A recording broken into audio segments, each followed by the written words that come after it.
Well, greetings, imagination connoisseurs, and you members of the Post-Geek Singularity community. It is once again the sanctimoniously notorious RMB here, coming at you on a Monday.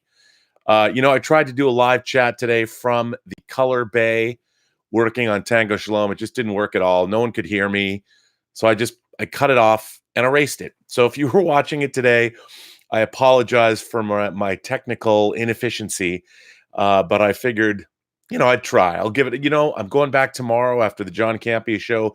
We are actually finishing, after 3 years, the picture portion of Tango Shalom will actually be completed, and that is very exciting. And I want to thank you all for being here. There was an article I read today that I had many thoughts about, and I needed to talk about with you members of the Post-Geek Singularity.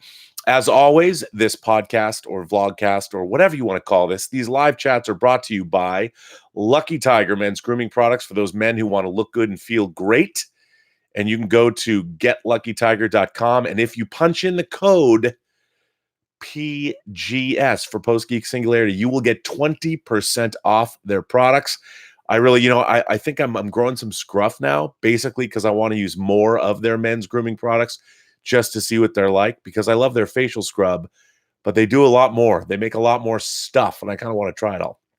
Anyway, before I get started, I missed 2 super chats last night, and I apologize for that. And I wanted to read them. First was Alexander Wilson said, Game of Thrones has lazy storytelling. There were millions of people who cried at the last episode. Lazy storytelling doesn't create that emotional reaction. I think that is true. Although I do think the last 2 seasons being rushed have had an effect on the storytelling compared to the first 3 seasons, which were some of the most genius television ever. Game of Thrones is still setting a very high bar. I really liked last night's episode a great deal. However, I thought there was some tactical blunders that were made that seemed out of character for a lot of characters. Considering if you have the ability to engage in an aerial attack, you might want to send in a scout or 2 to see where you're going to be attacking before you get there, or wherever you're going, knowing that there's forces out there that want to come after you. I'd make sure that advanced scouts are something that you make that part of your plan. And also, Rick S. asked, Dragonlance, have you read any? These books are epic, and I think our current climate is primed for the Legend of Huma adaptation. I want it now. Well, Rick, thank you for that. I have not read those books, but I've heard of people who have. Actually, I know people who have, and they are very well regarded. So now that I've got that out of the way, I'm sorry I missed those last night. I have a few letters that I want to read. The first comes from Justin Anderson. For those of you, I'm getting the best. You guys send me the best letters, and I'm going to start putting them on the website. Our website is really starting to increase in both traffic and content. As many of you know, the website, theburnetwork.net, you can start uploading. If you're an imagination connoisseur that have collections or artwork or short stories or anything you want to share with the rest of the Post-Geek Singularity community, please go to theburnetwork.net. We're also going to have a membership page. I'm going to be transferring away from Patreon, and we are going to have a membership page on the Burnettwork.net, which is going to be very interesting and probably a lot more fun than Patreon. Not that I don't appreciate my Patreon subscribers, but they're changing the way they do business. Anyway, this first letter comes from Justin Anderson. Hey, Rob, as an imagination connoisseur, part of the experience I really love is the theorizing and discussion between seasons of a TV show, novels in a series, or films in a saga. But as much as I love this, I also know there's a danger of playing a series finale in my head, building up expectations and being disappointed by them. The best examples for me are as follows. The Star Wars prequel trilogy. Amongst many things, I expected an older Anakin in Episode 1 with either him or Obi-Wan as the protagonist, and Episode 3 to be more focused around Vader's purge of the Jedi. 2, the TV series Lost. I expected an ending something akin to season 4 of Babylon 5, focusing on rejection and defeat of the meddling old gods in Jacob and the Smoke Monster. Me too, actually. 3, Game of Thrones, the TV series. I'm also an impatient book reader. At the end of season 6, I was very impressed with where the show was at. I thought the team had done a fantastic job of focusing the end of the show to the 2 remaining stories, the battle with Cersei and the battle with the Night King. Prior to season 7, I thought the show was going to focus on the battle and defeat of Cersei in season 7, with season 8 and thus the final battle be focused on the battle with the Night King. Are you someone that has enjoyed theorizing? And if so, have you had similar experiences of playing out a finale in your head before you saw it on the screen or read it on a page? Thanks again for the show. Cheers, Justin / Aussie Samurai. Well, Justin, man, did you nail that on the head? Absolutely. I think you can't be an imagination connoisseur. You can't be a fan of this material without spending many, many, many hours theorizing. I mean, look at the internet. How many endgame theories were out there before the movie dropped? The first time I really remember theorizing about something was waiting for Return of the Jedi. In my mind, Return of the Jedi was going to be the most epic movie of all time. It was going to end on, I didn't quite know what Coruscant was at the time, but it was going to be the seat of the Imperial homeworld, as it were, and it was going to be the biggest battle you'd ever seen, and the city would be on fire, and Luke would be taking on Vader and the Emperor, and Leia would turn to the dark side. Han would have had to kill her. It would have been or Luke would have had to kill her. It was going to be the most epic thing ever. And Return of the Jedi actually turned out, to this day, to be the most disappointing cinematic experience in my entire life, because in my mind I had set up such expectations, which probably isn't fair. But on the other hand, those expectations were set up in my mind for me by the filmmakers. I mean, Empire Strikes Back was epic. I mean, it was such an epic continuation of Star Wars. How could you not fantasize that it was going to be bigger and better and show you things you hadn't seen before? Empire opened on the ice world of Hoth. You saw a big battle. You saw Imperial all-terrain armored transports. You'd never seen those before. Probe droids, all kinds of new things. The asteroid chase, Cloud City, Bespin meeting Lando Calrissian and Lobot. I mean, there was a lot. Seeing the bounty hunters. There was so much in Empire Strikes Back that you hadn't seen. So when Jedi opened with a second Death Star, it seemed rather anticlimactic, especially because in the intervening years, there had been other things. Even the Marvel comics had told some pretty epic stories, and the theorizing had gone a long way. And, I think while I was, a big fan of season 7 of Game of Thrones, I do think the storytelling has suffered, and the battle with the Night King, for instance, was a perfect example. And last night's episode, without getting into too much spoiler territory, I love the first hour, but then I thought the last half an hour of the show was full of people doing really stupid things and suffering the consequences simply for the reason of suffering the consequences. They needed, kind of like what they did with the Dothraki in The Long Night. This episode last night was, I thought our main characters are smarter than that, and they made some really big tactical blunders that cost them dearly, which I didn't understand. I'm like, these people, you go back and you watch the first 3 seasons of Game of Thrones, they're an incredibly smart television show. But anyway, I think we all do that as imagination connoisseurs. That's kind of par for the course with us.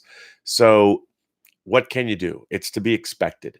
But yeah, and I think a lot of the time, when a show's run 8 seasons, and remember they had these books to go off of, so the storytelling was rich. It was literary, and then when you're left without the books as a roadmap, it's difficult. I mean, just inherently speaking, literary source material is probably a lot more in depth than if you're left to your own devices, because you have the author who's already laid down, who's done the heavy lifting, laid down the roadway that you're traveling down. So you always have what they've written to draw from. So in my experience, I think literary science fiction and fantasy and horror adaptations tend to be better than those that are written for the medium. That's not always true, but I kind of feel that it sort of is. But I think you're bang on the money there, and I don't think you can be a fan without theorizing. It comes with the territory, you know. I mean, especially when you're off at science fiction conventions and things like that. This next letter comes from a longtime imagination connoisseur and watcher of this channel, Mr. Jim Boyers, who's also a moderator here. But this was a great letter, so I thought that I would read it because I always like to hear what Jim has to say. Hey, Rob, I had a story I thought you might find amusing. A few days ago, I was talking to one of my daughters about movies winning Oscars, and I mentioned to her about how you read my letter on the day of the Academy Awards this year. She wanted to hear it, so I played the episode for her. During your discussion after the letter, you said something that I had missed the first time. You stated something to the effect that you bet I was probably thinking about geek things even when I was making traffic stops. Jim Boyers he was also known as Officer Jim Boyers at one point in his life, but I believe he is retired now, at least retired from the police force, uh, by making traffic stops. It just so happens that I had an incident where those two worlds collided in a very big way. I need to preface this story by giving a little background info. I was born, raised, and spent my police career in a small northern Kentucky city named Newport. Newport is directly across the Ohio River from Cincinnati and shares numerous bridges with it. Therefore, we had to deal with a lot of their criminals crossing over and committing crimes in our city. I say that to say this. In addition to the bad we got being so closely located to Cincy, I've never heard it called Cincy before. I love hearing local parlance. We also got a lot of the good. One aspect of which is that when a motion picture would choose to film in Cincinnati, they usually used our city and several other surrounding cities to fill in for locations they couldn't find over there. We had one of the most iconic scenes in Rain Man filmed in a Newport restaurant named Pompillo's, where one of my sons actually ended up working for a time a few years back. That scene was the infamous toothpick counting scene. Another, much lesser known and far from award winning movie that filmed a lot of major scenes in Newport was the film Airborne, about a California kid who is forced to spend the winter in Cincinnati with his aunt, uncle, and cousin. My story deals with this film. Each morning at roll call, we would be told what areas of filming was occurring in so we could avoid them. We had officers specially detailed to those sets, so we weren't just abandoning them, laugh out loud. One morning, we were not given any special instructions, so I headed out on patrol. It was snowing heavily and the streets were a mess. I found myself eastbound on 8th Street, which is a small one-way street. As I approached the intersection with Park Avenue, I noticed a beat-up old vehicle heading straight at me. I knew I was going the correct way on the street, so it was pretty easy to figure out that he wasn't. I turned on my lights and stopped in front of him. As I approached the car, I could see that there was luggage on the roof and also a surfboard. What the hell, I thought. I went up to the driver's window and there was a young kid behind the wheel, as well as 3 passengers. The window was cracked open about an inch, so I told him to roll it down. He advised me that the window did not function, so I told him to open the door. He then proceeded to point out that it was impossible for him to do that as well. The ropes holding the surfboard on the roof went through the window and around, thus tying the door shut. I advised him that he was going the wrong way and I needed to see his driver's license. He kind of stared at me for a second and said, I don't have a driver's license with me because we're getting ready to shoot. He pointed down Park Avenue, and I looked to see a whole film crew set up down the block from us, waiting for the car to enter the street. I felt incredibly embarrassed and told them to carry on and pulled away. After watching the film, I realized that they had been filming the scene where the family arrives home after picking Mitchell, the California boy, up from the airport. The driver of the car had been a very young and as yet relatively unknown Seth Green. I know that movie is not a good film, but I will always have a special place in my heart for it, even though they didn't list Newport in the end credits, which was bullshit because they listed another tiny city right next to us where they only filmed a couple of the rollerblading scenes in the final race. Welcome to Hollywood, Jim. That aside, it did basically introduce me to a young Seth Green and Jack Black, so it ain't all bad. Hope this was enjoyable and not boring. Take care, Jim Boyers. Come on, Jim. This is exactly the kind of story we imagination connoisseurs thrive on. What a great story that is. I'm sorry your town didn't get mentioned. One of the first movies I worked on, well, actually, the first movie I worked on professionally as an editor was the 1993 full moon movie Arcade, about kids who get sucked into a virtual reality video game, well, a rudimentary version of one. And Seth Green was in that movie. So I actually met him and Megan Ward and John Delancey, which was cool because he'd already been Q on Star Trek The Next Generation working on that movie. And by the way, Seth was a really nice guy. I don't know what your experience was with him. It sounded like it was pretty positive. Certainly was for me. So that's a great story. I had to read that story. So thank you for that, Jim. Officer Boyers. Yeah, I thought that was great. And why would that story be boring? That story was delightful. Well, listen. So I wasn't going to necessarily go on tonight because I did the John Campea show today. I was working on Tango Shalom all day as well. And then we, of course, went and washed Gilbert. They have this great, you can wash your dog. It's kind of like a drive-in for dogs where you wash your own car. It's a drive-in car wash, but for dogs. And we washed Gilbert and I came home. But I read an article today that I just had to comment on. And again, as you might imagine, this article left me, shall we say, incensed. And once again, this article comes from Deadline, the industry trade. Well, it's the online industry trade journal. It's kind of a must read if you're in the entertainment business or if you're interested at all in the business of entertainment. Deadline is a must stop website to read the news of the day. And today's news, I just had to shake my head. I had to shake my head in disbelief. So this article is by Denise Petsky, Denise Petsky. It was posted today at 9:45 a.m. Star Trek. Veronica Hart to head global franchise group at CBS Studios. Now, I'm just going to read this article, and I want you all to listen very closely. With an eye toward broadening the Star Trek fan community, CBS Television Studios has launched a new global franchise group that will manage and maximize the expansion of the iconic brand. Headed by Veronica Hart. Now, the puerile kid in me had to laugh at Veronica Hart. And if any of you were fans of, well, late 70s and early 80s, let's just say adult entertainment, Veronica Hart's name will always hold a special place in your heart.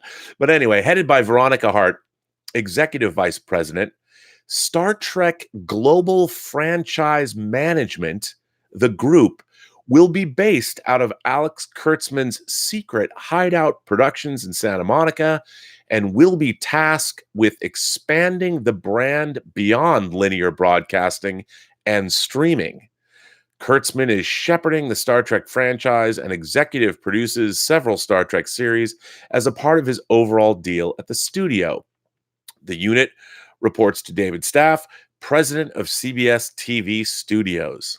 Hart will manage the Star Trek global brand strategy to support the content development plans being developed within CBS and under the stewardship of Kurtzman. The unit's goal is to broaden the Star Trek fan community through additional branding opportunities, such as podcasts, a reinvigorated StarTrek.com, and new digital spaces, consumer products, and gaming, as well as live experiential events and global attractions. These are all designed to complement the studio's expansion of the Star Trek universe, which now includes 2 live-action series, 2 animated projects, and multiple shorts. The growing Star Trek universe for television includes a new animated Trek series from writers Kevin and Dan Hageman for Nickelodeon, Star Trek Discovery and Star Trek Short Treks, a series of short stories tied to Discovery and the overall Star Trek universe. The new untitled Star Trek series featuring Sir Patrick Stewart, reprising his iconic role of Jean-Luc Picard, Star Trek Lower Decks from Mike McMahon from Rick and Morty fame, an animated series targeted at mature audiences, and a new Star Trek project based on Section 31, which is in development with Michelle Yeoh attached to star. With the exception of the new Nickelodeon edition, the series are presented on CBS's streaming service, CBS All Access in the US. In addition to Veronica Hart, the franchise team includes John Van Citters, Vice President, Star Trek Brand Development, who will work within CBS and across the industry as brand experts while leading the implementation of initiatives and programs. Yasmin Alachi, Director of Star Trek Content, in charge of creating, relaunching, and maintaining the new StarTrek.com, along with overseeing all aspects of Star Trek social media. Gabrielle Oliff, Director of Global Franchise Management Operations, who will focus on executing franchise initiatives and managing the review analytics and preparing presentations for cross-company communication. Veronica and her team are not only gifted brand strategists and veteran consumer products executives, they are also experts on the Star Trek canon, said staff. We're excited to launch this new business unit because the brand has an enormously rabid fan base, and we look forward to expanding its reach even further. As we expand the Trekverse, Veronica's team and Secret Hideout are dedicated to broadening Star Trek's brand reach by amplifying its core values globally: empowerment, inclusion, imagination, and above all, the exceptional storytelling that's inspired generations of fans, said Alex Kurtzman. Well, isn't that interesting? Now, of course, I have many thoughts about this. The idea now that Star Trek, here's, first of all, let me give you an axiom, the Burnett axiom. I came up with this while I was on Collider's show Heroes, but it really had to do more with, I was speaking about it in terms of the Marvel Cinematic Universe. But here's the Robert Burnett axiom. The Burnett axiom is never put your universe before your characters. That's it. That's all you have to do. Never put your universe before your characters. Well, not only does this violate the Burnett axiom, but first of all, Star Trek's been around for 53 years. 53 years. And let me give you some of my own experience. A lot of people might they always throw back at me, oh, you're just bitter because of what happened to you as with your little fan film project. No, not at all. I was actually employed by Viacom in the mid-90s. I was a Star Trek consultant. I was paid by Paramount, and Viacom, as a Star Trek consultant for their licensing division. I was first brought on board because they were developing, Viacom Interactive was developing a Voyager Star Trek game that actually was god-awful. And they couldn't, as another division of Viacom, the licensing division couldn't say to they couldn't say to Viacom Interactive, your game sucks. So they had to hire somebody from the outside to basically tell them that.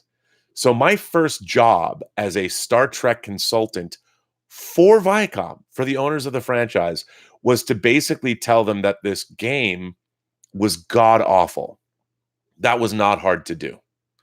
And it was disappointing, actually. It was disappointing because so many things were wrong. It was clearly nobody really understood Star Trek. And then after that, after my stint there, I ended up working on the $80 million Star Trek themed attraction that used to be at the Las Vegas Hilton.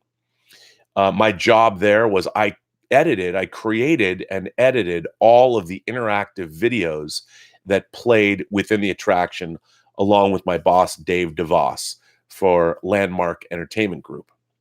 So for 3 years, I was in charge of creating Star Trek material, first for the licensing division of Viacom for Star Trek. And then I worked on Star Trek The Experience. And of course, later on, I worked creating the documentaries for the Star Trek Blu-rays of both Next Generation and the Enterprise series Blu-rays. So I think we created a total, if you went by the single discs and the season discs, we did, I think it was 16 Star Trek sets over the space of 3 years. So I've literally was employed by CBS as a Star Trek consultant in some way, shape, or form for 6 years of my adult life. Now, I can tell you that what Star Trek needs is not brand outreach. Star Trek doesn't need a bunch of coordinating. Star Trek is there's Star Trek Online. They do a wonderful job. John Van Citters and Marion Cordry have also been doing an amazing job managing the Star Trek brand. Anybody who's interested in Star Trek novels, as I am, I've got Star Trek novels usually right next to me. As a matter of fact, right now, I'm revisiting Delavan Heiss's Killing Time for an upcoming chat. But anyway, what's very interesting to me when I read this, I understand in this day and age, every studio wants to have a shared universe of multiple projects that they can exploit across multiple platforms. Now, Alex Kurtzman directed The Mummy with Tom Cruise, and it was supposed to be the first film in Universal's Dark Universe, where they were going to revisit all of their classic monsters: Frankenstein, Bride of Frankenstein, the Wolf Man, the Invisible Man, Creature from the Black Lagoon, maybe Abbott and Costello, really. But as everyone knows, The Mummy was an incredible box office disappointment, and the Dark Universe over at Universal was scuttled. And that was also presided over by Alex Kurtzman. And what they are doing, when I read this article, I thought to myself, wow, they're approaching the Star Trek franchise completely backwards. They're saying, hey, it's our Star Wars, or hey, it's our Marvel Cinematic Universe, so we need to approach it as such. Well, let me tell you something. Do you know how you make Star Trek successful? I'll tell you. You have to make good Star Trek. There has to be good Star Trek. Everything begins with good Star Trek. The original Star Trek lasted 3 years. By 1972, when it went into strip syndication, it basically changed the television landscape forever because it developed new fans that were watching the show because they didn't know about demographics then. They didn't realize when Star Trek was first airing that college-age students and people out of college loved the show because they didn't chart ratings with demographics. So by 1972, when they had the first Star Trek conventions, there was a huge Star Trek fan base. They clamored for a new movie, and in the wake of Star Wars, they made Star Trek the Motion Picture after Philip Kaufman's Planet of the Titans was unmade and after the Star Trek Phase 2 series was unmade. And then Star Trek the Motion Picture gave way to Star Trek 2, 3, 4. And then the year after Star Trek 4 came out in 1986, what happened? Star Trek The Next Generation was created. What did Star Trek The Next Generation do? It changed television. It changed the entire landscape of television by making first-run dramatic syndication. Syndicated television shows usually were talk shows or game shows. It wasn't until Star Trek The Next Generation debuted in 1987 that they created an entirely new business model. Star Trek The Next Generation was designed as a first-run syndicated show, which really had never happened before, and it paved the way for not only reboots of many Paramount shows like Mission Impossible, or when they delved into their catalog and created a War of the Worlds television series. The Strangest Brothers, who were going to actually, before Roddenberry was brought on board, create a new Star Trek series, but they ended up leaving because Roddenberry came on board and their plans were scuttled, so they were given War of the Worlds to do in its stead. But so Next Generation came out, and they created new Star Trek 100 years later, new characters, new situations. And whether you love the Rick Berman era of Star Trek or not, Rick Berman produced 18 years of Star Trek, 25 seasons of Star Trek programming. Every season was brought in on time and on budget.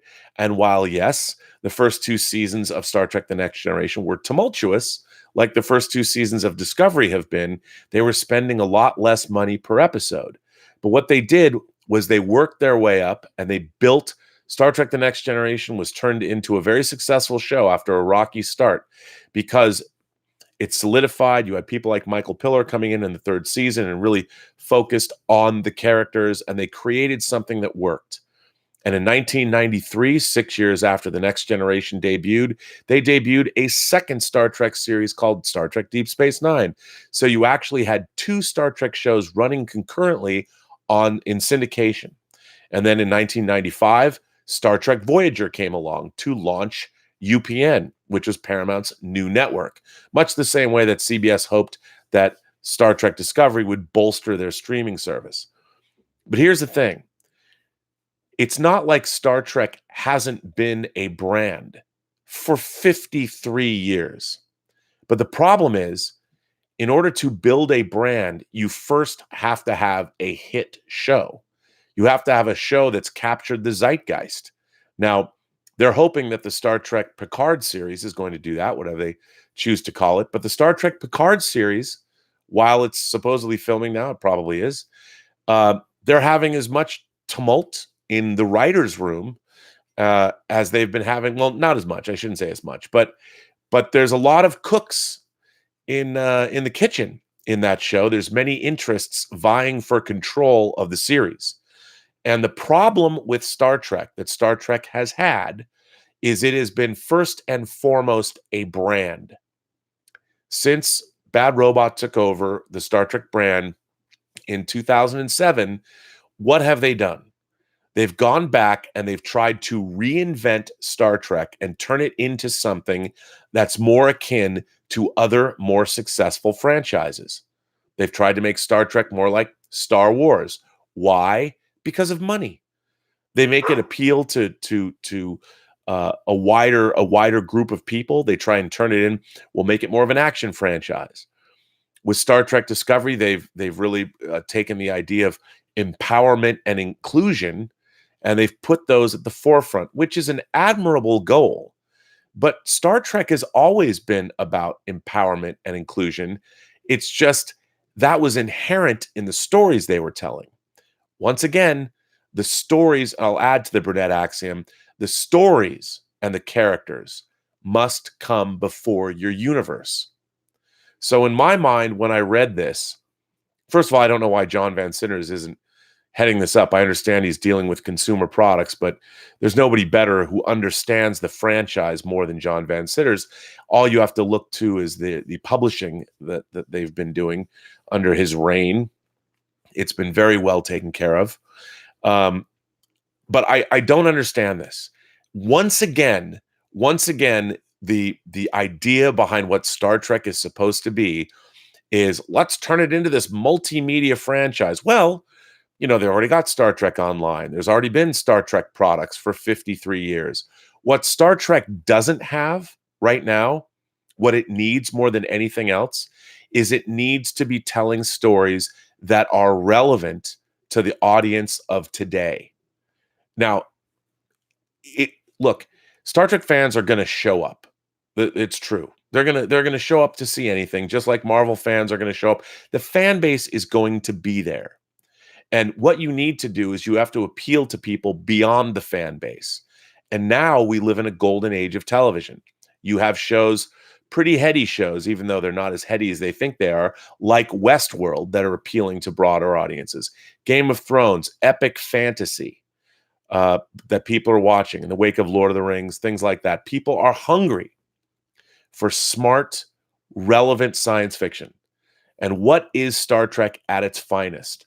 Star Trek is a science fiction action adventure series that is, at its core, allegorical in nature. The show was always telling stories, thinly veiled stories, about our world today. Star Trek stories were deeply allegorical. You couldn't talk about Vietnam in an hour-long dramatic show back in the late 60s. You couldn't do it. So what does Star Trek do? They give us an episode called A Private Little War, where you literally have hill people fighting against villagers, and they're being armed by the Federation and the Klingons, who are fighting a proxy war on their planet by arming the primitive peoples. It was a direct parable, well, not a parable, but it was a direct allegory to what we were doing in Vietnam and what the Russians were doing in Vietnam. But it was okay because it was a science fiction TV show. Well, Star Trek needs to return to those roots. You can start telling these relevant stories rather than try and turn Star Trek into something else.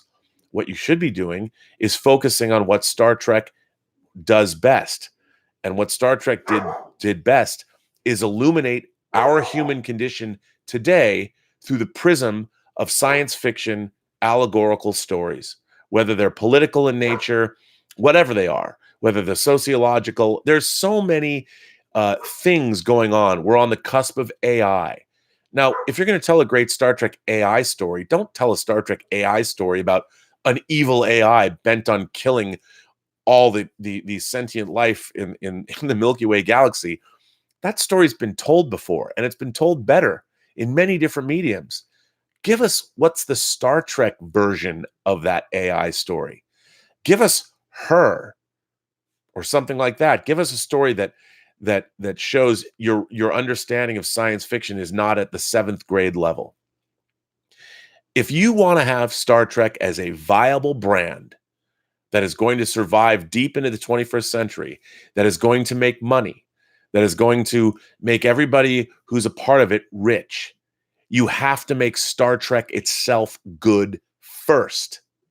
You can't sit there and make your marketing plans and talk about broadening your brand across whatever platform. The only way you're going to broaden your brand is if you make programming that becomes water cooler programming, that becomes programming that is must see, that is so engrossing that everybody has to watch it on Sunday nights. They're not doing that with Star Trek. And until they do, there's going to be no brand to manage. You are putting the cart before the horse. Why not, instead of talking about how you're going to, hey, revamp StarTrek.com by all these people that, oh, we really know the franchise. Really? Do you? Do you really know the franchise? I don't know what that even means, but I'll tell you what I'd like to see. I'd like to see a great Star Trek series.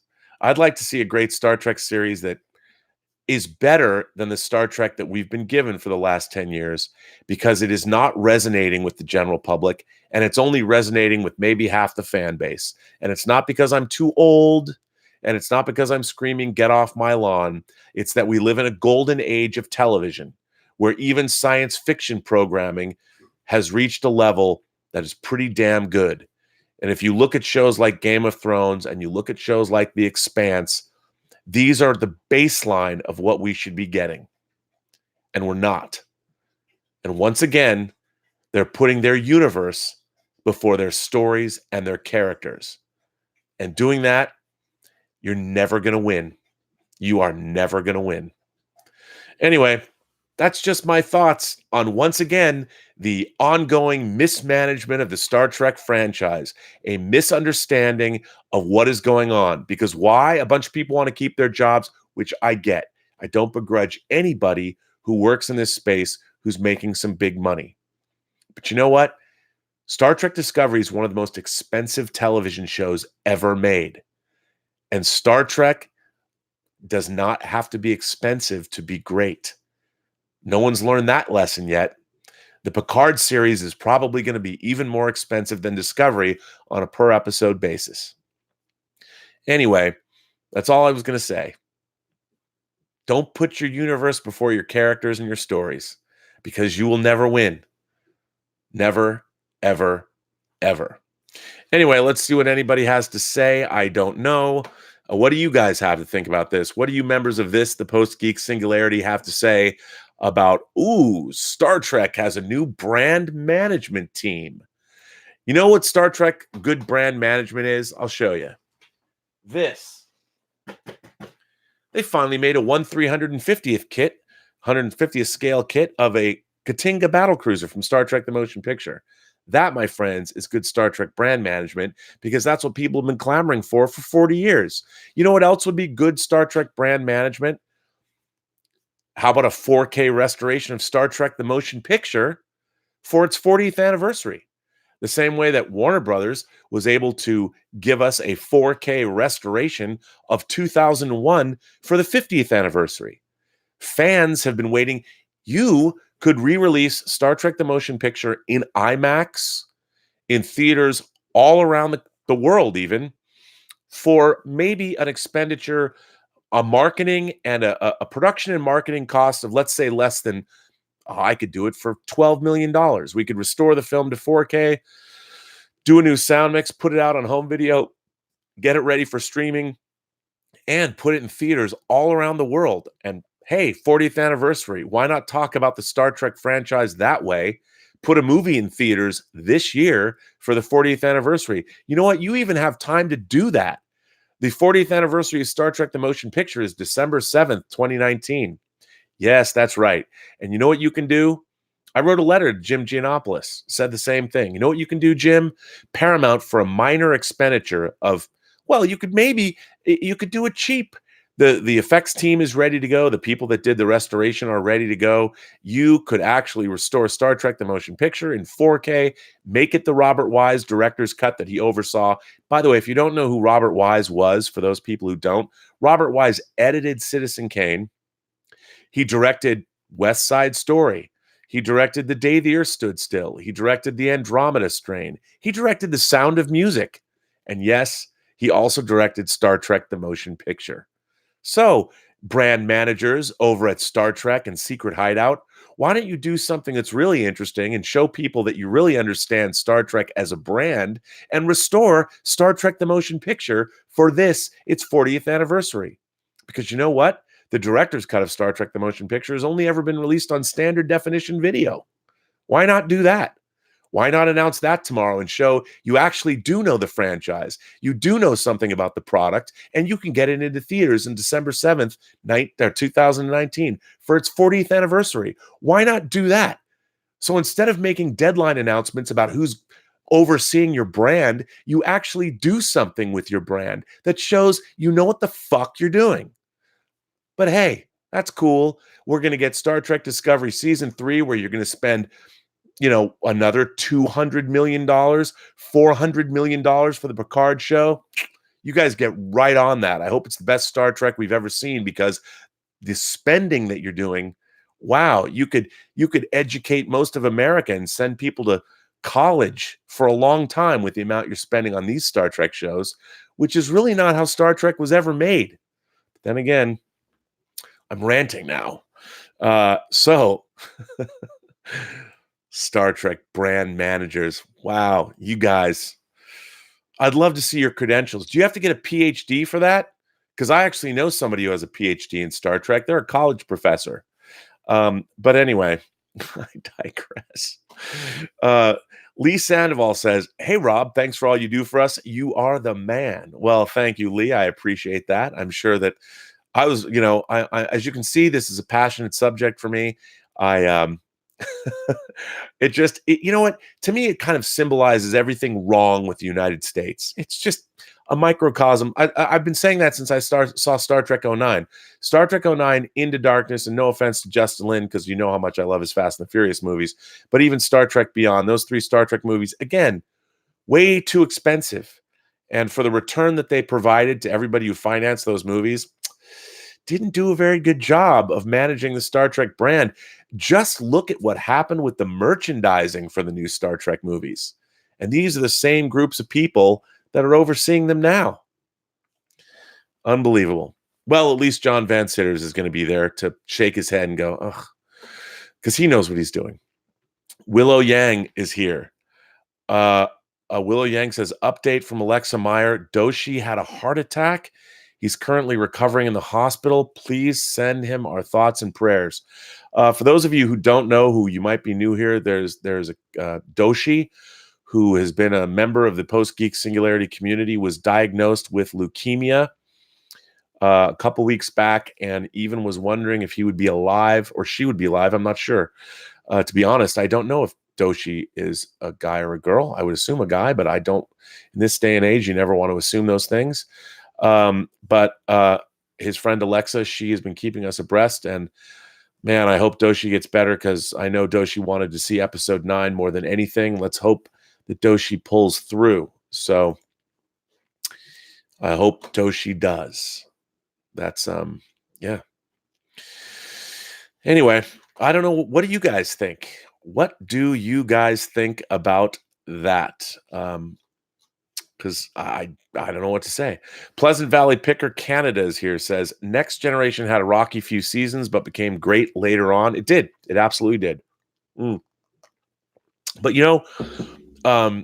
they were trying. I think they didn't quite know what they were doing, and again, there was pushing and pulling from the creative staff. But I'll tell you one thing: Star Trek: The Next Generation, even in adjusted dollars, didn't cost a fraction of what Star Trek Discovery costs per episode. Sean Reed says, I like TNG and DS9. Voyager had its moments, especially when they added 7 of 9. Yes, indeed. Kartik Prasad says, hello, Willow, prayers sent. Word Balloon, John Suntress is here. Geez, get well, Doshi. By the way, I always say this, but for those who haven't heard me say it yet, John's Word Balloon podcast is one of the great pop culture podcasts on the internet. He's been doing it for many, many years. And if you like comic books and other pop culture creators, he does deep dive interviews with a lot of great people. So I cannot recommend the Word Balloon podcast highly enough. Plus, John's out of Chicago, and Chicago's a hell of a town. Pre-live teaser says, Jim Boyers, no spoilers. Mysterio, a good guy? Yeah, Mysterio is as much of a good guy as, well, I don't know. But if he's a good guy, I think he's faking it. Although I really did like this Spider-Man Far From Home trailer that dropped today. The movie looks pretty good. Donnie Pearson says, under 2 years after the debut of TNG came Star Trek V, The Final Frontier. 2 years after that came Star Trek VI, The Undiscovered Country. That is very true. All of those things are true. Alexa Meyer says, I checked my account. I got $2, not enough to send long enough super chat. Alexa, that's okay. Why don't you send me something to the Burnettwork.net? Give me an update, and I'll read it on the air. Maybe if you could, I don't know if you see Doshi, but maybe just give him all of our, or is Doshi a guy or a girl? I don't even know. I just know Doshi is a guy. Okay, Doshi's a guy. I know that for a fact now. That's good. Well, tell him that to get better, damn it. I want to meet him. Bartimac says, Alexa, hey, how goes it? Did you meet Doshi here? Don't remember you two here at the same time. He seems like a lovely guy. He does. So I hope he comes through. Duplicat says, good Star Trek crosses many demographics. It failed because it targeted new demographics. Well, here's the thing. Star Trek has never been a populist show. First of all, it's a niche show. Just like Game of Thrones started out as a niche show. But the problem is what they're trying to do is change Star Trek fundamentally. They want to change its DNA because they think that's the way to make it appeal to more people, which I don't think is true at all. Again, great characters, great stories. What have they done with Star Trek Discovery? They've relied on Captain Pike, Spock, Sarek. Michael Burnham is now she's been woven in to all of the classic characters. They made a fundamental mistake with this idea that I understand it came from Brian Fuller, but Brian Fuller was much more of a Star Trek fan, and that had, I think, an understanding. Also, he did work on Voyager, and he began his television career writing for Deep Space Nine. So, I think that the thing about Star Trek is they keep trying to change it, trying to make it something it's not. And when you're doing that, you'll never win. What you have to do is take what people loved about Star Trek, you take what endured about it, which were great stories and great characters. And all we have received from Discovery, and this is not to take away from everybody who loves Discovery, but it's an amalgamation of other things. It doesn't have its own identity. It really doesn't. It's called Star Trek. They really haven't showed us or told us many Star Trek-esque storylines. The if anything, we've basically been getting bargain basement Sci-Fi Channel plot. It's like what the Sci-Fi Channel used to put on 20 years ago. And even the Sci-Fi Channel has stepped up their game. And we're not getting the, like, just the other day reading Willow Yang's letter about Balance of Terror. I mean, where's that Star Trek? We certainly aren't getting it. Ron Mars says Star Trek doesn't need brand management. It needs showrunner management. Absolutely. Even the Picard series has people, the showrunners, there's different factions, and they're all pulling at one another, trying to make this show. And it's not the way you make a television series. And I know for a fact that the way the Picard series was conceived as to be one thing, and it is slowly been morphed into something else based on the interests of all of the personalities involved, which is, again, not the way to make great television. It doesn't work that way. But we'll see. Hope springs eternal. I want the Picard series to be good. Dave's Golden Duck says Next Generation is brilliant. Pre-live teaser says Tilly for captain. Well, right there, that's something that I think is wrong. But anyway, that's okay. AJ Lancaster says action worked in the JJ franchise because the characters were portrayed well. Yes, but the characters weren't new. What the characters was they were re-examinations of characters that had been in the pop culture zeitgeist for, well, at the time, 42 years. Reinventing Kirk, Spock, and McCoy. That's not what Star Trek needs. Star Trek, like Next Generation, which was reinvented in the late 80s, Star Trek needs to be reinvented for today. We don't need to go back and re-examine. Once again, we've now received, over the last 10 years, with the JJ Bad Robot 3 films, and now with Star Trek Discovery, we're getting re-examinations of Spock, where they're now deconstructing a character that never needed deconstruction. Spock is now dyslexic. He has a sister he was first estranged from and now sent her into the future, and he's never to speak of her again. I mean, they're just chipping away at the foundational structure of the franchise itself. I mean, it's baffling to me. And now they're going to have brand managing. Oh, we're doing animated shows. Why not wait till the shows are good? Look, I want them all to be good, but let's wait till they're good and then manage them. I mean, Star Trek has things already. It's, you're never going to make the kind of money that Star Wars has made. You never, ever, ever, ever will. You just won't. Star Trek has had a publishing arm. They've been publishing Star Trek novels since when? Almost the very beginning. Spock Must Die and Spock Messiah, Mission to Heratos, those books came out almost at the beginning of Star Trek. Bantam had the Star Trek license. They published the James Blish books. Then, of course, we had the Star Trek Log series. And then when Star Trek The Motion Picture came out, in the wake of that, Pocket Books took over the franchise. And they've been publishing Star Trek novels since 1980. Since 1980, there's new Star Trek books coming out now from great writers. It's been going on for a long time. Now, I don't think Star Trek novels, no matter how well the brand is managed and extrapolated upon, are they going to sell more Star Trek novels? Are people going to start buying more Star Trek novels? No. Star Trek has been around for a long time. There's more Star Trek product to buy. I can get more plastic Star Trek model kits. I can get more Eagle Moss spaceships. There's more Star Trek action figures being made. QMX is making finally their 12-inch Scotty and their 12-inch Sulu. I've heard rumors they're going to re-release Kirk and Spock with even better head sculpts. Star Trek is a brand that's already still vibrant, but it's not making the kind of money that they want it to be making. Do you know why? Tell you why. Because they're not making great Star Trek. They need to make great Star Trek, great characters, great stories. They don't need to mind the past. They need to reinvent Star Trek for the modern day. And by reinventing Star Trek, I don't mean talking about inclusion and putting inclusion at the forefront and empowerment of your story. Your story should inherently be about those things. They shouldn't supersede those things.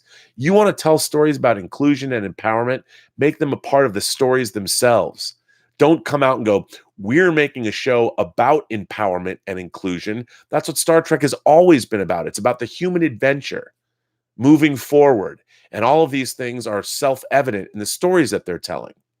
You can't allow the issue of the day, which seems to be not allegorical stories about the human condition, but about, well, identity politics. Identity politics is fine, but you deal with identity politics within the confines of the story that you're telling.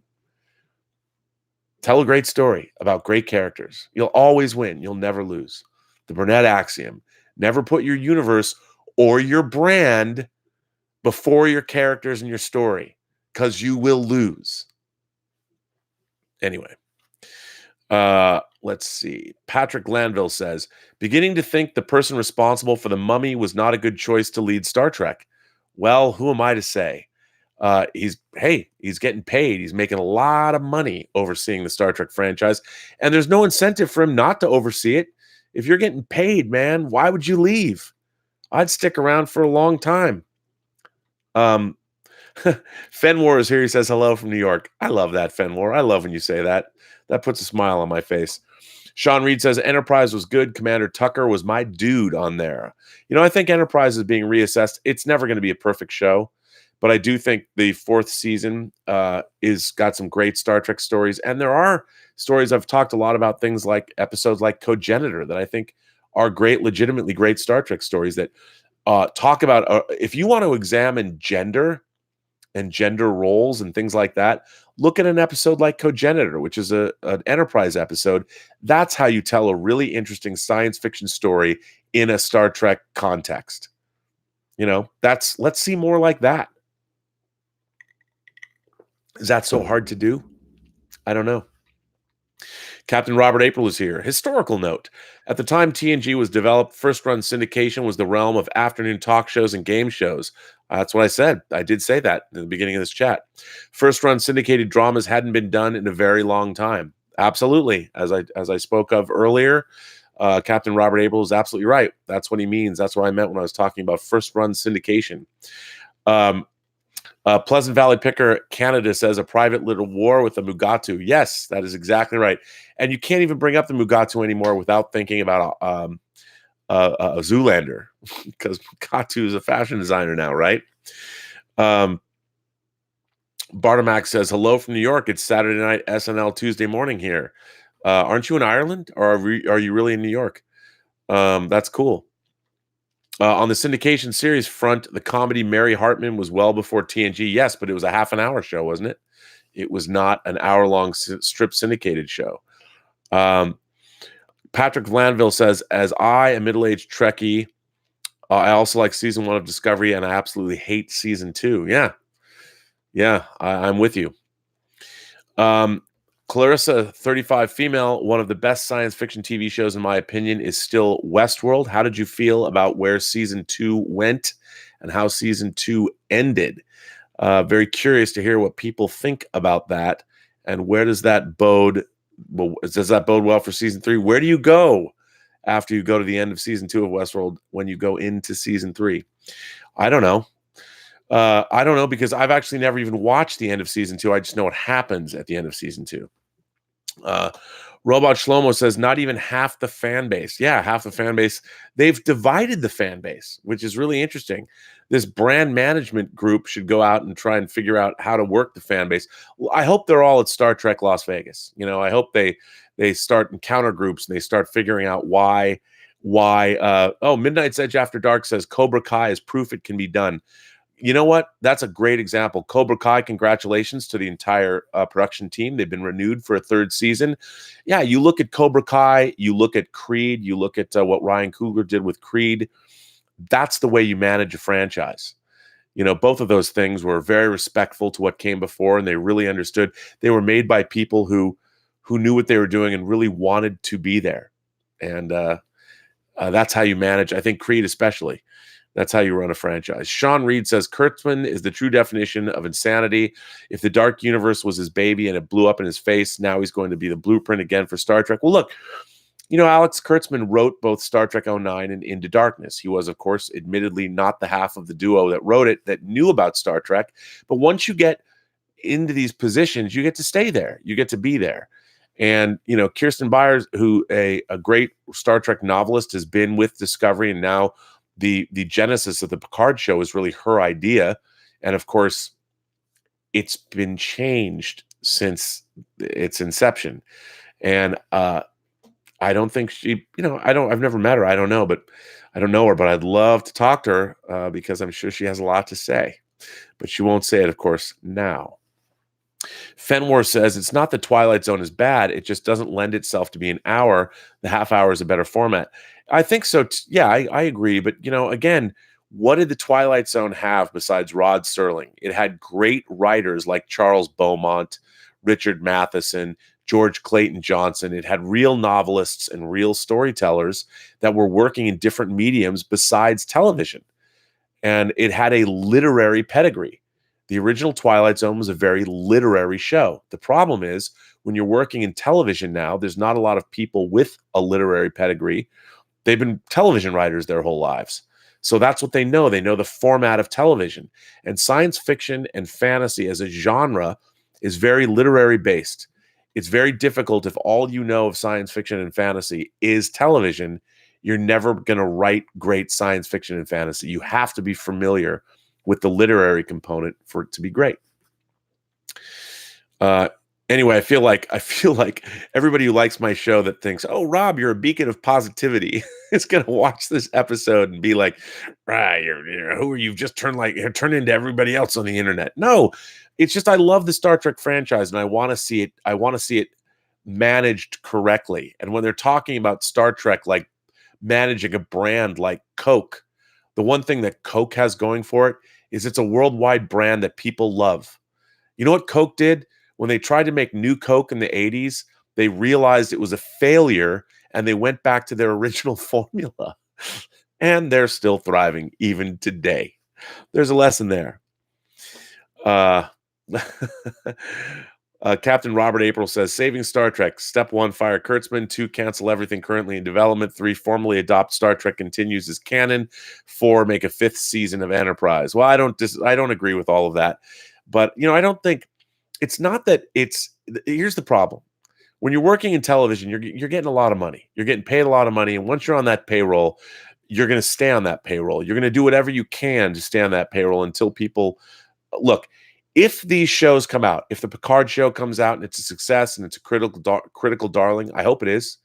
And if Star Trek Discovery, if they can figure out a way to manage costs and actually make the show watchable, okay. And if they turn Star Trek into appointment television and make it leap beyond the people that are watching it and turn it into a mainstream hit, more power to them.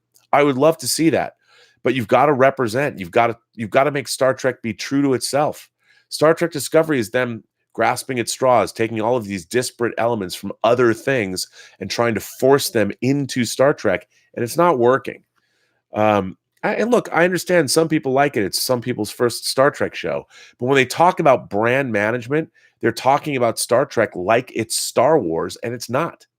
It's just not.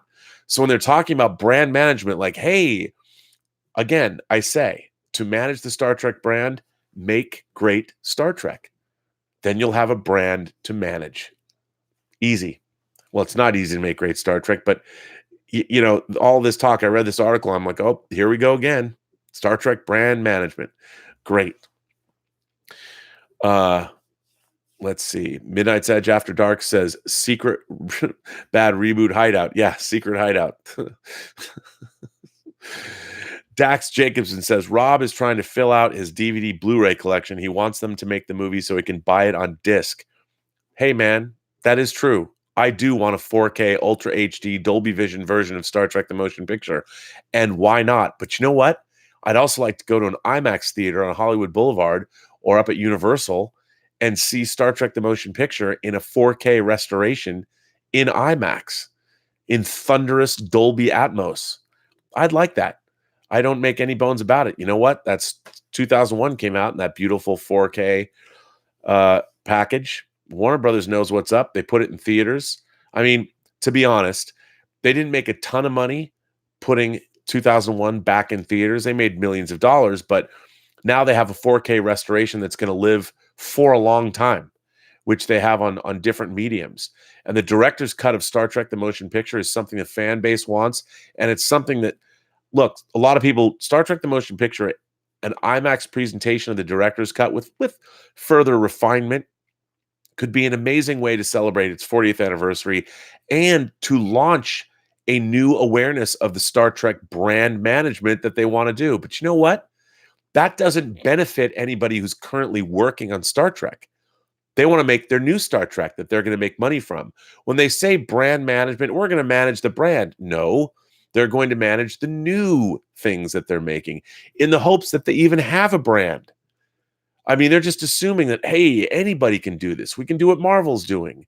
We can do what Star Wars is doing, when in actuality, they can't. Starting a brand management division for Star Trek like this is just another example of them not understanding the Star Trek brand. It's not the same. It isn't the same. And again, never put your universe before your characters or your good stories. Just never do that. You will never work. It'll never work. Word Balloon says, Wise is never mentioned among the great film directors, yet he was unbelievably versatile, from noir like The Setup and musicals and sci-fi, etc. Yeah, he's one of the great journeyman. He was a journeyman director, but he made classic epic films. And he was great. Rob Crawford says, rant, Rob, rant. Yeah, maybe. Look, I'm passionate about Star Trek, and you know, frankly, I'm not saying they should hire me, by the way. They're never going to hire me. I've been in a position where I both was working, managing their brand, working on licensed properties, and creating new Star Trek programming, both for the Star Trek The Experience and for CBS for their DVD Blu-ray restorations of both Next Generation and Enterprise. You know, I mean, I working now, if I was in the same position now, I swear to God, I would scoop my eyeballs out with a teaspoon at some point. I just would. I couldn't help myself. Sean Reed says, Rob, Star Trek rants are awesome. Well, thank you for that. I could rant about Star Trek all day. Clarissa 35F female says, Ricardo Montalban was underrated. I saw that film. I could not take my eyes off of him. Yes, Patrick Glanville says every TOS after Khan paled horribly in comparison. Yes, the Star Trek movies were not as good as they should have been, but they were made on the cheap. And again, what did they, you know, they let the actors direct, which might not have been the best thing in the world, but, you know, I understand why it had to happen. So what do you know? Alexa Mayer says Doshi is a guy. That's good to know. Tell Doshi I apologize. I just didn't know. I liked his cute little avatar. I didn't know. In this day and age, I never want to assume anything. You know, you assume something, you accidentally dead name somebody. I mean, it could lead to terrible things. That's why I wanted to know. Fenwar says, Rob, you don't say much about horror films. Horror films are one of my favorite genres of films. As a matter of fact, you guys, Alien, $14. Both versions, both the director's cut and the original 1979 release of Alien is on 4K UHD. I love horror movies. Horror movies are some of my favorite films.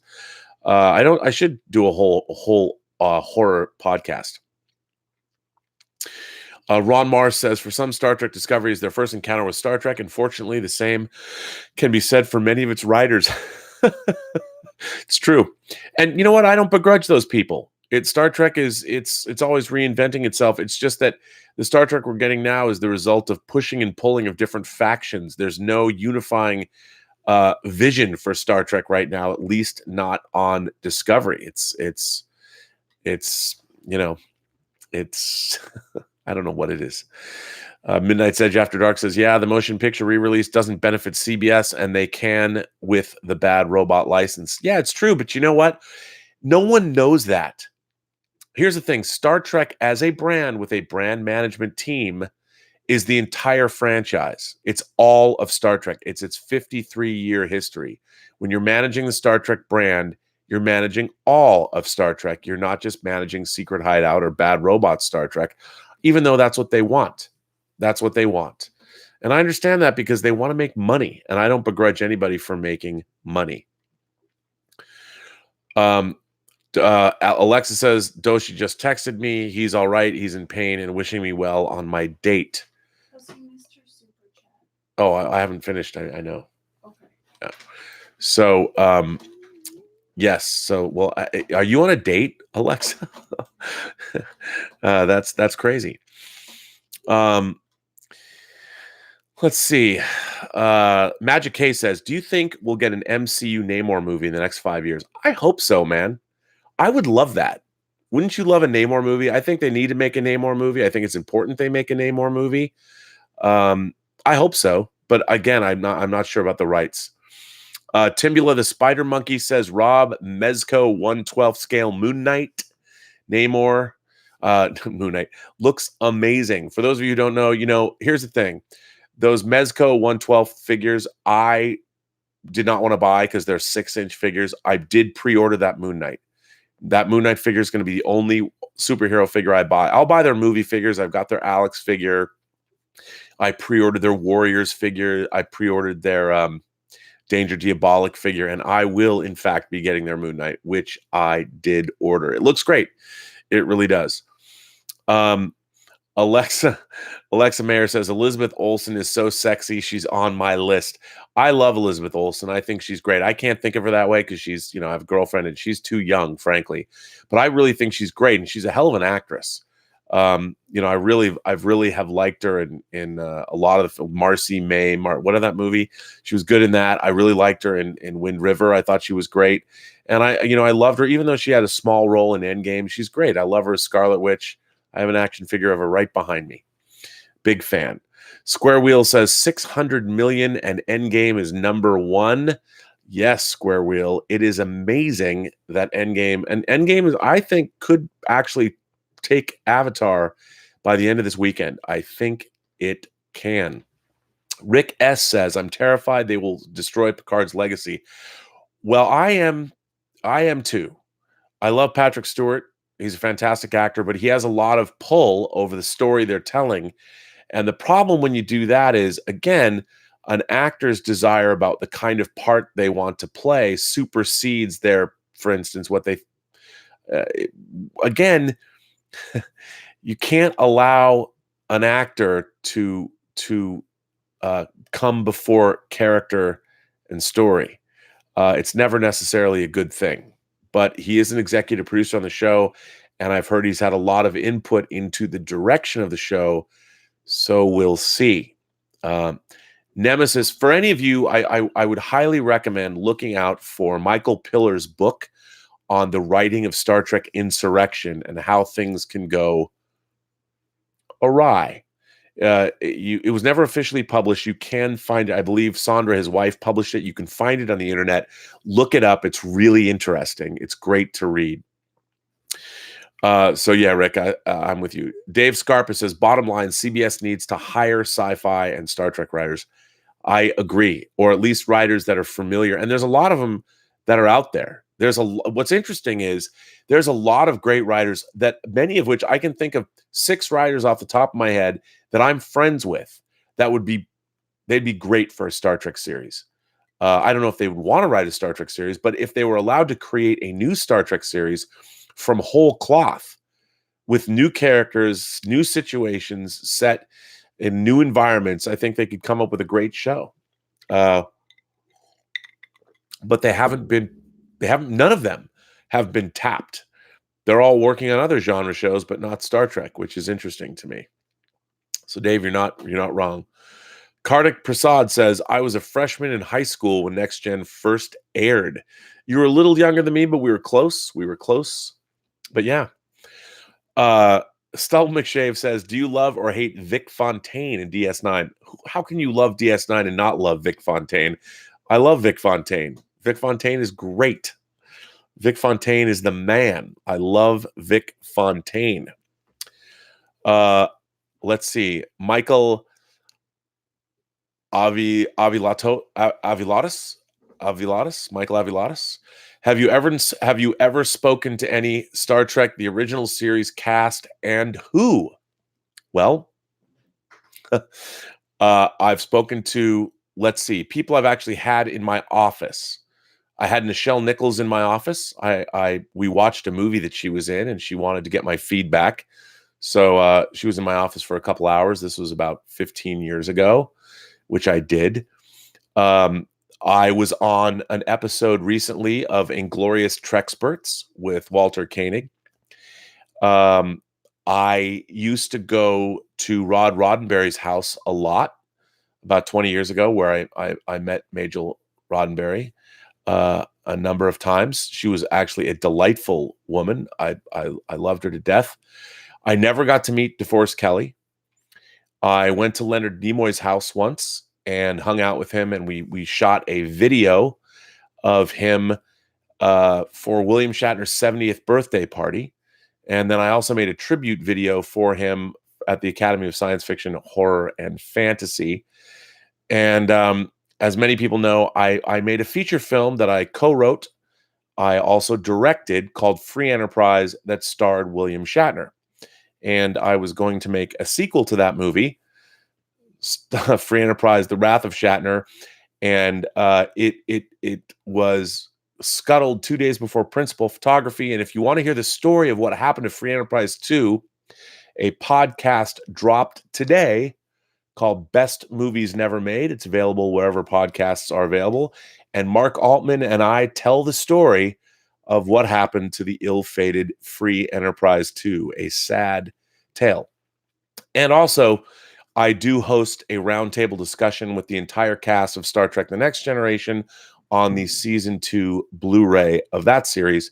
And of course, I interviewed at length, hours and hours and hours of interviews with each principal cast member of Star Trek The Next Generation and many of the writers and directors and other cast members of that series. So yes, I've talked to many people from both the original series and Star Trek The Next Generation. Vegetable Tube says they should rename CBS All Access Star Trek into Star Trip. Laugh out loud. Well, if they make good Star Trek, I think they can call it whatever they want. But yes, that's very funny. Magic K says the Namor movie needs Jim Hammond. They're like two sides of a coin. That could be. That could be. I just would love to see them make a Namor movie. Wouldn't it be great if they did? I mean, I think they really should make a Namor film. I know I would like to see that. Tease Wartech says, I've been watching you, Night's Edge, Gary, and Doomcock for a couple of weeks now, and I love you guys. It's great to know I'm not alone. It's a lot more than half the Star Trek fans against Abrams and Kurtzman. Well, here's the thing. You know, there's a lot of people that love Star Trek 09. And I don't begrudge those people. That movie, I mean, it was Star Trek, as I always say, writ large on the big screen with a big budget. The cast was pretty great. I thought the script was really stupid, with the dumbest villain in science fiction history. And let's recap. So you're a villain and you're pissed off that your homeworld, Romulus, was destroyed by a supernova, which threatened the galaxy, which right there doesn't make any sense at all. But okay. Then you find yourself almost 100 years in the past. So rather than go warn your homeworld that almost 100 years hence, there's going to be this nova that destroys this planet, so perhaps you could do something to prevent this disaster from occurring. Oh no. Well, if you saw the deleted scenes, you go to a Klingon prison for 25 years. But rather than do that, you stay angry, even though you could have prevented the disaster. You go blow up Vulcan and you try and revenge yourself upon the people of Earth, when you could have just gone back to the Romulan homeworld with your future tech and saved everybody. But then they wouldn't have had a movie. In my mind, they still didn't have a movie. But hey, that's okay. You know, I really like, I assume when you say Gary, you mean Gary from Nerdrotic. You know, I have to say, I really like Midnight's Edge. I really like Gary's videos, Nerdrotic's videos.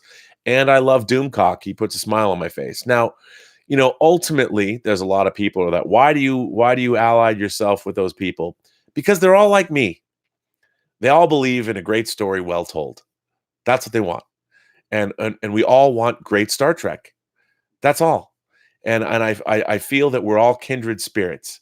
That, you know, unlike, say, the Romulan commander, we're not on opposite sides of the neutral zone in Balance of Terror. We just want great Star Trek. And look, I'm the first to admit there's been a lot of mediocre Star Trek, but there's never been so much expensive mediocre Star Trek, and it's really really really frustrating. It's very very frustrating. Kartik Prasad says the same thing. I just want good Star Trek. Don't we all? I certainly do. Um,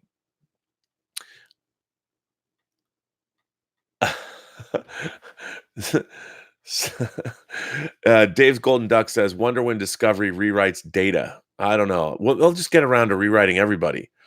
Alvaro Zeno says Nimoy understood the core of Star Trek as well, and his film contributions are priceless. Yeah, I mean, look, I think Leonard Nimoy, he started directing with Star Trek. It would have been nice if he'd done what Frakes did and cut his teeth on a lot of smaller things before he made the jump to features and doing First Contact. I think for all of the actors that directed episodes of Star Trek films, First Contact is by far the best directed. I think Frakes did a great job, and there's a reason why he's been a TV director for the last 2 decades, and a good one at that. Otter, is that Otter Vomit? Says, let Shat do the director's cut of Star Trek V. I was actually working on something with him. I was one of the producers of the original DVD, the special edition of Star Trek V, the 2-disc set. That'll never happen because, unfortunately, Star Trek V is the least selling Star Trek movie on home video, which is why it'll never happen, unfortunately. So, yeah, which is kind of a bummer. Dale M says, I also like the Flaming Lips when I saw them live. Then I heard them when I wasn't drunk, laugh out loud. I was just messing with you. Well, that kind of off topic, but I understand what you mean. Clark Savage Jr. says, Robert Wise made The Day the Earth Stood Still. Still one of the best science fiction films ever made. Totally agree. Blake St. Clair says, Campea could cosplay as a great Data. You're right. John Campea could make a great Data. I would love to see that. I think he would be great. Henry K says, Rob, did you get to watch Chernobyl tonight? No, but I'm dying to see it. I've heard it's incredible. I can't wait. For those of you who don't know, it's a docudrama about what happened in Chernobyl. It's on HBO. Cannot wait to see it. Thought it could be great. Pleasant Valley Picker Canada says Doomcock is pretty funny sometimes. The dude is out there, but he makes some valid points though. Laugh out loud. Yeah, I mean, look, what is Doomcock doing? He's an entertainer. He's an entertaining pundit, but he does a lot of entertaining. And I like Doomcock. I think he's very funny, and he does make a lot of good points. Doomcock is very very smart. And it's quite apparent when you watch him. And so is Gary. So is everybody at Midnight's Edge. Chad Crypto says, I worked for a couple days with James Doohan's granddaughter at SakuraCon Seattle, and I didn't know it till a week later. Laugh out loud. He used to live in Bellevue or Redmond, I think. That's what I've heard. I don't know exactly where he lived. My mom lives in Bellevue. She still lives in Bellevue. You guys are always having such interesting conversations. Brian Eng says, Rob always repeats this. I probably do. Fenwar says, this chat room is wonky. It is, but you know what? You guys make the chat room. And I like a wonky chat room. You can't go wrong with a wonky chat room. At least it's interesting. And I think that's pretty good. If the chat room remains interesting. I always think that's good. But yes, I have not seen EAE says the Picard series is airing fourth quarter 2019. Rollo Tomasi said that. I love the name Rollo Tomasi. You know what? Despite maybe the controversial nature of it now, I'm a huge fan of LA Confidential, where we all learned who Rollo Tomasi was. Ralph Barrett says, Disco, no script, no continuity, no canon, no character development. It's true, I think. Yeah, no, I'm not a big fan of that show. And Patrick Glanville says, you met Uhura. I did meet Uhura. She actually, and other friends have gotten her to sign things for me, which is very funny. And my great friend Darren Scott worked with her. Was it Tales from the Hood 2? He worked with her and directed her. And in a recent film, I think it's on Netflix now. Midnight's Edge After Dark says, we're all just fans at heart. And that's true. We all are fans at heart. And it's funny because I was watching Gary and Doomcock. They're not fans of the later seasons, and specifically this season of Game of Thrones. I think it's a lot better than they tend to be saying, but I don't necessarily disagree with their commentary. They're very astute viewers. Let's put it that way. Bartomac says, I do love LA Confidential. It was right up my alley, with The Big Sleep being my favorite film in general. What a great film. Swag Prop says, I'd love to hang out with the cast of Trek and all shows except Discovery. That ship just doesn't look like a pleasant place to work in. Yeah, I don't, I've always wanted to live on a Star Trek ship. I don't want to live on Discovery. Yeah. Clark Savage Jr. says, Doomcock and Gary hate everything. No, I think they actually love things, and that's why they talk about what they talk about, because they do love things. They do love things like Game of Thrones. They do love Star Trek. They just are demanding, as we all should be. We all should be. And I think it's very funny because for a long time, Star Trek was something that lived in a lot of us in many different ways, that lived in our imaginations. The Star Trek fans that I know, we didn't just watch a show, we lived and breathed it. Whether it was we tried to live our lives with the ethos of Star Trek, or whether we read Star Trek novels, surrounded ourselves with blueprints, or did all of those things, we loved Star Trek. It was something that, look at me. I mean, I've got 1/350 scales Enterprise models. I've got a refit here, and the master replicas. I've got the ringed Enterprise that you saw on the rec deck of Star Trek, the Enterprise refit in Star Trek: The Motion Picture. Khan is sitting on a 6-scale. Khan is sitting on the captain's chair. I mean, I've loved Star Trek literally since I was 5 years old, and I've had new Star Trek for the first 40 years of my life that I was always looking forward to. And it gives me no pleasure to not love Star Trek. Alexa Meyer says, seeing Endgame tomorrow on a date. She's excited. Well, Alexa, I'm glad she's excited. She's going to be even more excited after she sees the movie. Good luck to the two of you. That's very cool. Report back and tell me what you think, what you thought. I want to know. Richard Lee says, which streaming service will go under first? CBS All Access or DC Universe? Man, I hate that, but I think DC Universe is going to be rolled into whatever Warner Brothers streaming service they're putting out. I mean, I'm looking forward to Swamp Thing. I want to get that, but Titans is coming out on Blu-ray, so I can get that and see that finally. Alvarez Zenos says, I'm looking for, so I think CBS All Access will stick around longer, but you never know. Alvaro Zeno says, I'm looking for dramatic stories from folks whose lives have been impacted by Star Trek for an upcoming project. If you know of anyone like that, or this applies to you, please message me. Well, I could do that. It certainly impacted me. EAE says, Doom Patrol's amazing. That's what I've heard. Patrick Glanville says, Spock in Star Trek 09 made it all worthwhile. I know, but that's the thing. You're seeing Leonard Nimoy as Spock. But I agree with you. Fenwar says, Rob, to be fair, Star Trek was the only commercial thing around back in the day, as well as in the 80s. Well, no, I mean, there were other things. And remember, Star Trek has always come back from the dead. But yeah, I mean, it was the only science fiction thing going. But remember, science fiction was huge in the 80s. And Star Trek until 1987, from 1979 to 1986, for those, 7 years, you had 4 Star Trek movies, and that was great. But then you had lots of other science fiction films that were coming out too, and Superman movies, and all kinds of things. So yeah, Sean C says, I've personally been very critical of Game of Thrones in season 5. I've really enjoyed this season for the most part. The world is backwards when I'm loving Game of Thrones and everyone else is hating it. Laugh out loud. I love the first episode. The first 2 episodes I really liked. I had a real problem with the long night, and last night's episode, I loved the first hour until it went all like wonky.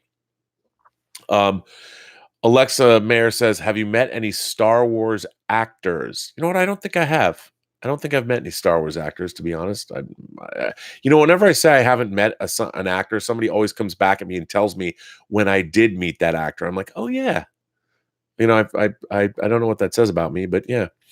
Richard Lee says, I don't want to get into it here, but your rant about Spike on Cowboy Bebop casting live action a character that's half Japanese and was modeled after a famous Japanese actor bothersome to me. Um, uh, well, um, half Japanese. Well, isn't John Cho Korean? And they've cast him as Spike. Um, I'm not sure, but here's what I would say about Cowboy Bebop. I mean, in Japan they remade Clint Eastwood's Unforgiven with an all Japanese cast, which I thought. By the way, I liked the movie. I thought that was a badass idea. Um, I think if you're going to make Cowboy Bebop here, because I love Cowboy Bebop, I have it on Blu-ray right on my shelf in there. Uh, and I think it's I don't necessarily think you have to cast a Japanese actor. I think the character of Spike, I mean, casting and if something came, look, I think having an Asian actor play that character is a good thing.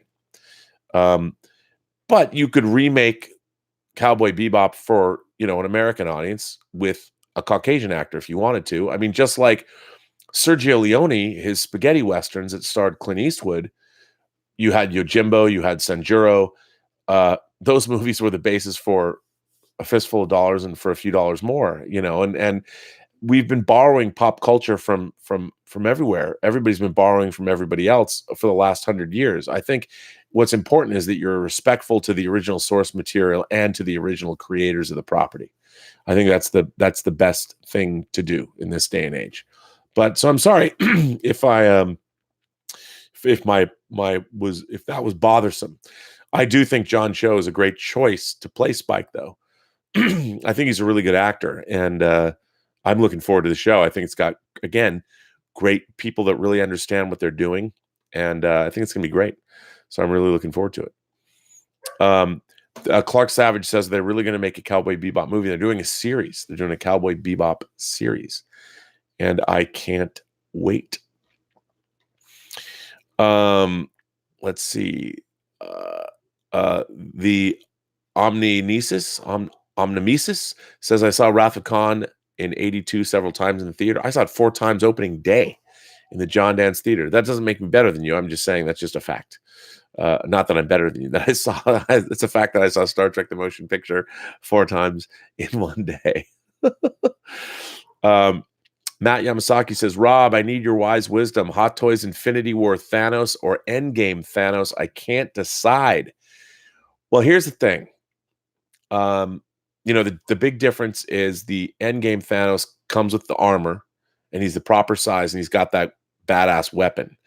But there's something about seeing Thanos out of the armor that I think is cool. Quite frankly, I think you need to buy both and display them like back to back.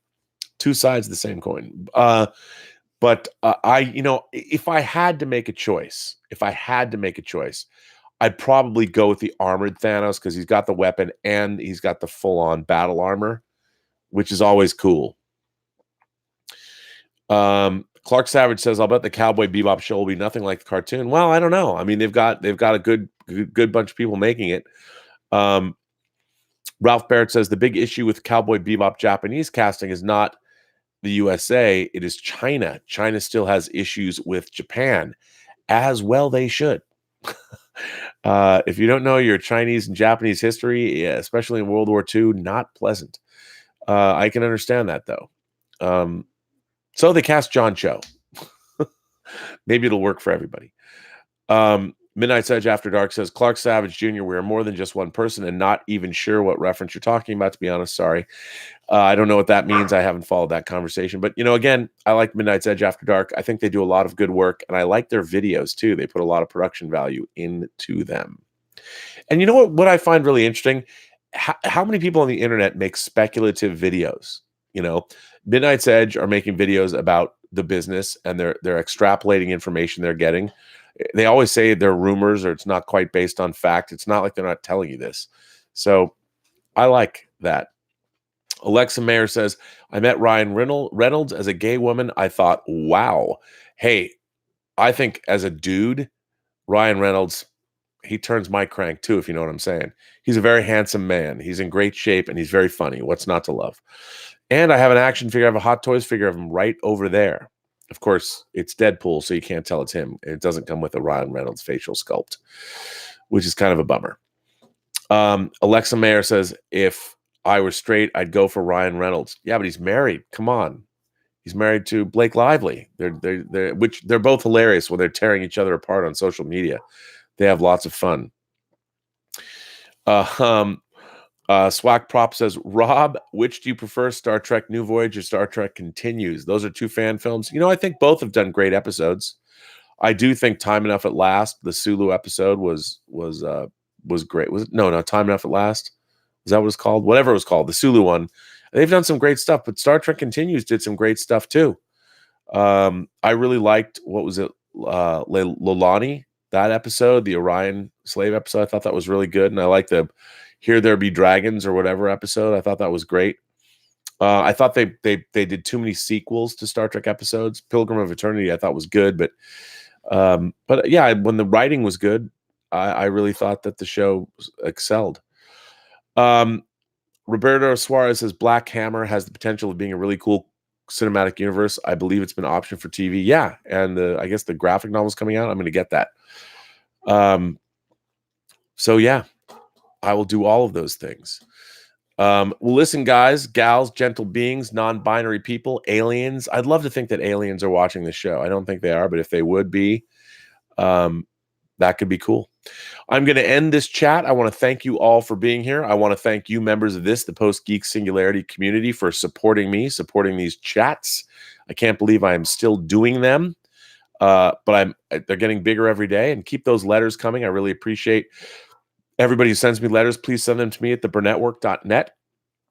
And there's also the Imagination Connoisseur Gallery, where I want you to share your collections, your short stories, your artwork, whatever you want to share with me and the other community members here. There's now memberships that are going to be on the site. I'm going to have, we're creating something, a box. We're going to try and do sort of a loot crate kind of a thing, but different. And I want to thank all the people on Patreon that subscribe to me. And there's going to be more stuff dropping on Patreon soon. All kinds of things. The Space Rob video game is coming down the pike. I can't wait to see that. And there's a lot going on. And I want to thank Lucky Tiger for men's grooming products for men who want to look good and feel great, for supporting these chats. Go to their website, getluckytiger.com. I also have the interview I did with Alan Murphy dropping. I'm creating new podcasts for the Lucky Tiger website at clubluckytiger.com. I just did a really cool interview with James Hills from the website Man Tripping. And James sort of travels all around, and as a dude, he finds interesting things to go see, like all over the world and all over America. And his website is called mantripping.com. Like, he'll tell you where are the 5 places in the United States you can still go ride on a steam train. Stuff like that. Really, really cool. And he was actually invited to be one of the first people on a new Norwegian cruise ship. And I did a Skype call with him from the cruise ship. I mean, this cruise ship had a go-kart track on the top. This cruise ship was insane. So I have videos that he shot, and I did an interview with him that's going to be on the clubluckytiger.com website. So check that out. I'm kind of having a lot of fun with them, and I really appreciate them supporting the channel. And so with that, I'm going to bring this chat to an end. Normally, for you new people, you new subscribers, if you haven't subscribed to the channel, please do so. I know I have a lot of new subscribers. I want to thank you for subscribing and being a part of this. I don't normally go off on rants. I'm known for being Mr. Positivity and Mr. Inclusion, which I usually am. But this Star Trek thing, I was a little incensed. Star Trek is kind of my thing. But anyway, thanks for being here. I really appreciate everybody being here. And remember, every person you know has a story to tell you have yet to hear. All you have to do is listen. And with that, I bid you all good night. And remember, have a better day.